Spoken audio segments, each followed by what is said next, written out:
Order! Order! You are an incorrigible delinquent at times. Behave yourself, man!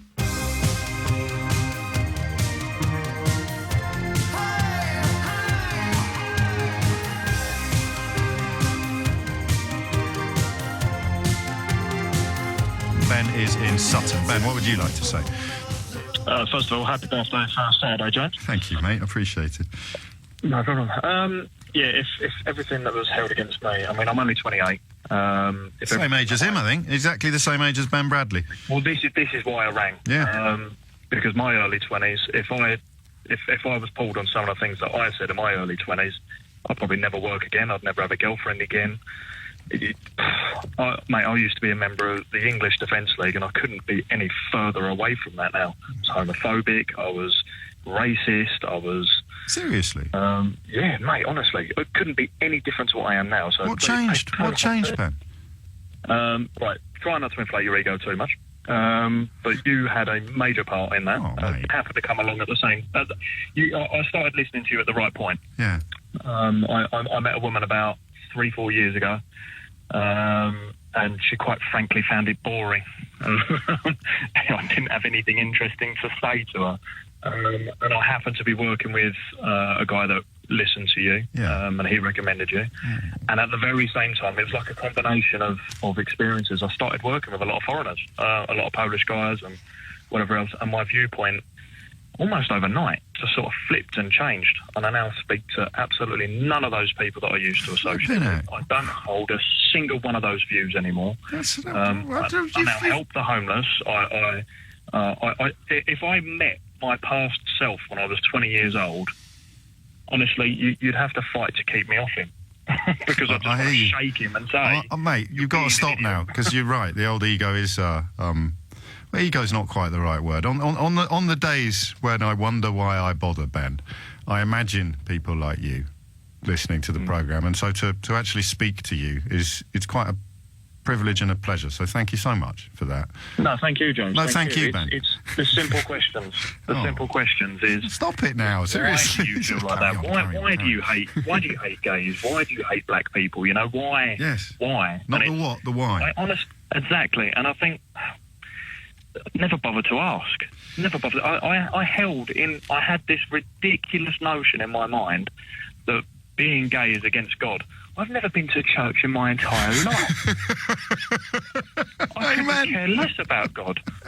But it was an argument that was so widely used and widely accepted by the people that I associated with. That you'd never stop to think. I'm not sure I've ever thought of it in such sort of simple terms. Just never. Why would you? You're too busy getting on with it. And if you're surrounded by these sort of influences, you go along with them. But if the deputy, I mean, what's interesting? Actually, I'm going to come to you after the news. No, but you're not allowed to talk about me anymore. All right? Otherwise, people will think I'm only keeping you on to so I can enjoy the sensations. Ben, stay there. 11:31. How much weight should we place on youthful indiscretions committed by people who subsequently end up in public life? Ben's on the line. He's undergone something of a transformation, politically and socially, from a sort of self-described EDL member, racist and homophobic, to the polar opposite of all those things, which I think leads us beautifully into the question that only you can answer.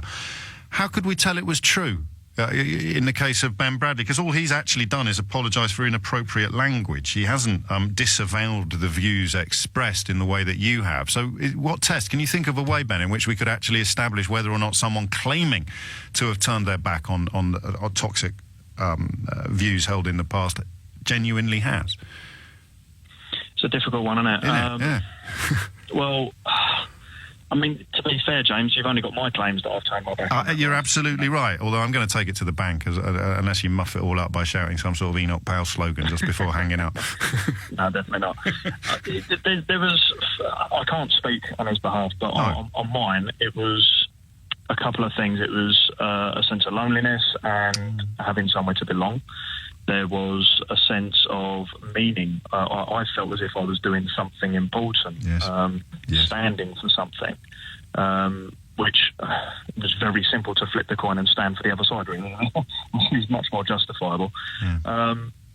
But if I'm just completely honest, it's immaturity. It's just, I was young and stupid. And well, you can say that. So presumably then you have some sympathy for Ben Bradley, but neither of us have any complete confidence that he's changed his views at all since expressing himself in such unfortunate language. I have very little confidence in it, in fact, if I'm honest. Go on. Simply because whenever I speak to anybody, and believe it or not, I still come up against people that share the same views that I used to. Of course. And I try to enlighten them in the way that I've been enlightened and say, look, why? Yeah. Why do you feel this? I want to take a book from your page, if you like, a page from your book even. Try to... And I'm always very, very adamant about how sorry I am about the way that I've affected people, because I'm sure my actions have affected people directly. Yes. And I heard someone on your show not that long ago speaking about their balance sheet, trying to do... That's right, yeah. Trying to outweigh the bad with the good. A lad where he was helping people with council problems, wasn't he, when we were talking about funerals? Yeah, that's fantastic guy as well, brilliant. And that stuck with me, and I suppose that's kind of what I've been doing, is trying to even the balance sheet. And I like to think that people can tell from me the way I speak about things and fully acknowledging what I did, that I actually genuinely believed in what I was doing. And that's really important. Yes. Acknowledging that I believed in it, not just, it was just something stupid I said. Because we all say stupid things, but... Yes. I think that's what you need to establish, what is meant and what is really in there ideologically, as opposed to what are mere words. The problem is, though, who are you going to put in charge of making these judgments? Well, it's the public, isn't it? At the end of the day, it's again, it's a difficult one, and I'm not qualified to make that judgment. No, I personally don't believe that he is sorry for what he said, and I think he's hoping it will just blow over and go away. But if he really meant it, I think he would have stood up and he would have said, I meant that at the time, and God, I was stupid, and this is how I've behaved differently since. In many ways, no, you've just provided us with a masterclass in what a genuine disavowal sounds like, although by your own admission that we're all relying on our own instincts while listening to you. There's no evidence to back it up, but and also, in my case, I'm completely biased because you were so nice about me, but for everybody else listening, there is a lesson there. Ben, mate, that was special. I'm so grateful to you, but I'm not going to go on about it because that would be immodest. But I really am really, really grateful to you for telling me that.